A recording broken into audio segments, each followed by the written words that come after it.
Okay, cute little troubleshooting problem here. Let's see if we can figure this out.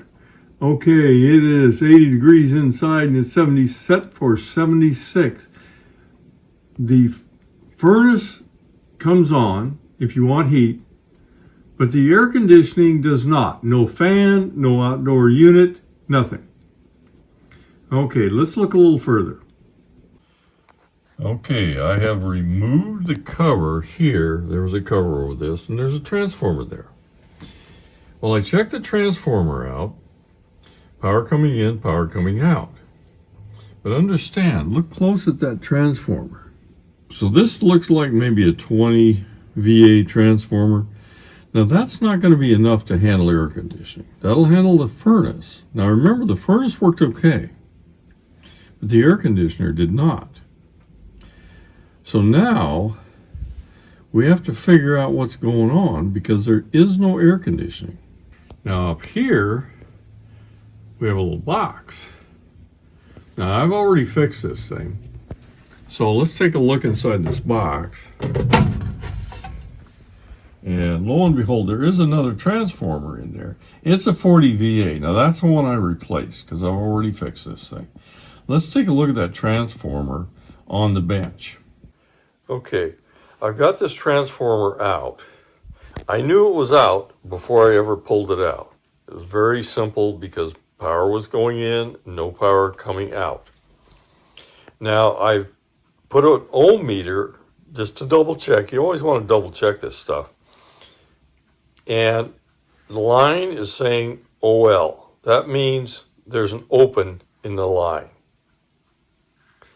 I'm going to check load. Okay, now we're checking load and we are showing a resistance. Now there's no sense in actually doing this load check because if the line was open, that means the transformer's dead. There's nothing else to it. Also, when I opened the box, let's take a look at that box right here that I was showing you earlier. I got a smell. A burned plastic smell. That pretty much tells you the story of what's happened here. The transformer has failed, but remember, transformers almost never fail unless some other part has caused them to fail, like a short.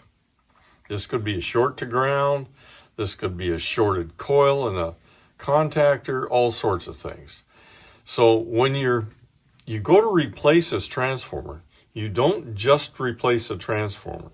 You look around at other components. Now, the most obvious component in this one is the outdoor contactor. If that outdoor contactor hangs up or the coil shorts or both, then it'll cause this transformer to fail. So when I replace this transformer, I put an amp probe on the line, and when air conditioning came on, I drew 7 amps. 7 amps is far in excess of what this transformer can handle. It'll handle about 1.6 amps. So I knew there was another problem. Okay, so you understand what happened here. Now, I have the coil disconnected, this one wire, the power's off to the unit, so it's not going to do anything. But I've clamped this wire going to the coil. Here's the other side of the coil here. This wire goes to, this is supposed to go to there. Now watch quickly. Okay, you can momentarily touch that, and I want you to check it again. Take a look again at the meter. Okay, that's drawing 7 amps. The contactor coil should draw just a tiny bit of power. Certainly not more than 1.6 amps because that's the maximum a 40 VA transformer can handle. So it's drawing way more, and the contactor didn't pull in. Okay, if the contactor didn't pull in, then it means that the coil has failed. It's probably shorted Armature could be damaged. Who knows? But this is a root cause of the failure of the transformer. The transformer seldom fails. There's usually something else that causes it to fail. So when you put one of these things together, you do not want the circuit engaged, because if you do, it will burn out your transformer.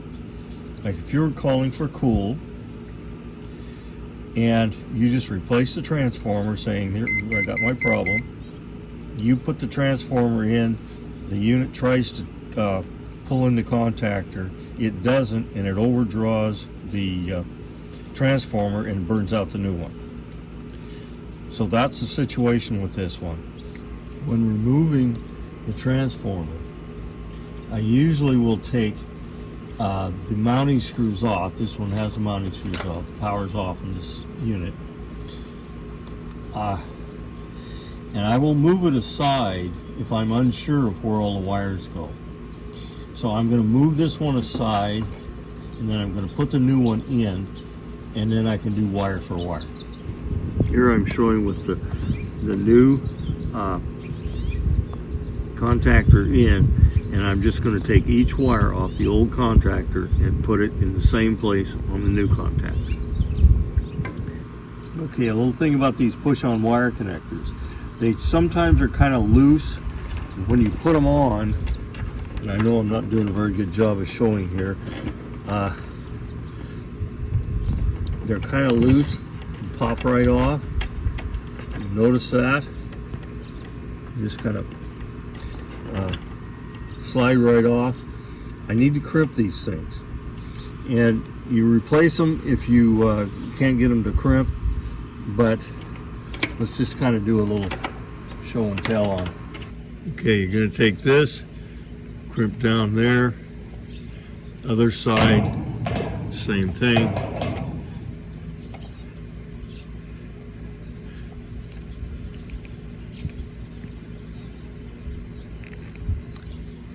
Okay, once that's crimped down, you put it on.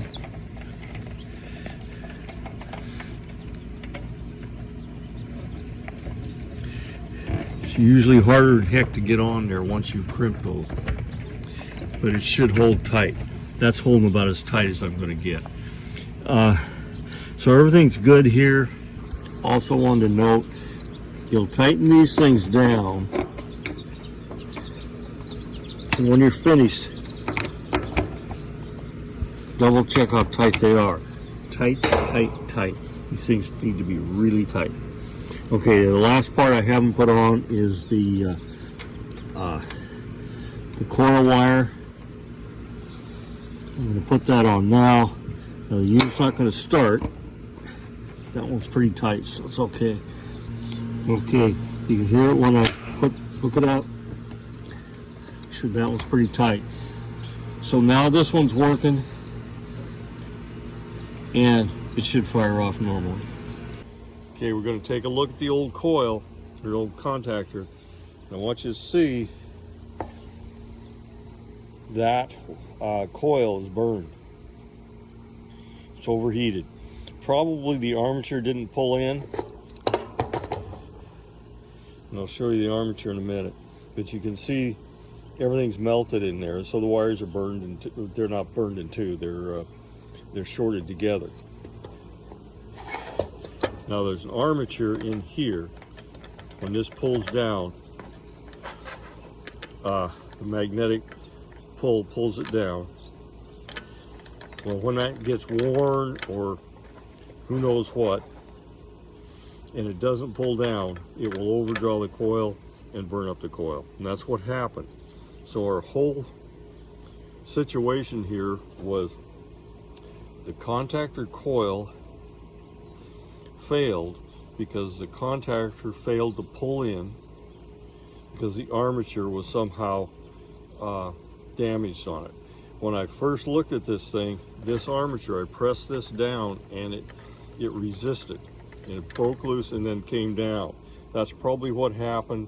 It probably sat there all winter without any use, and then when it went the first time it went to fire up the air conditioner. The armature did not pull in, the coil overheated and shorted out, took out the transformer, and so you come out there with a no cool call, transformers failed. And do not replace that transformer until you've checked the rest of the circuit, or you could have something like this coil right there that's damaged. Okay, I've got it running now, and I've clamped the compressor wire. If you don't know which one it is, you're going to have to look at the wiring diagram and figure it out. 6.16 rated on this one. Okay, 14.1 block full load amps. So it's running well under. It's a very low load day, so it's going to always run way under.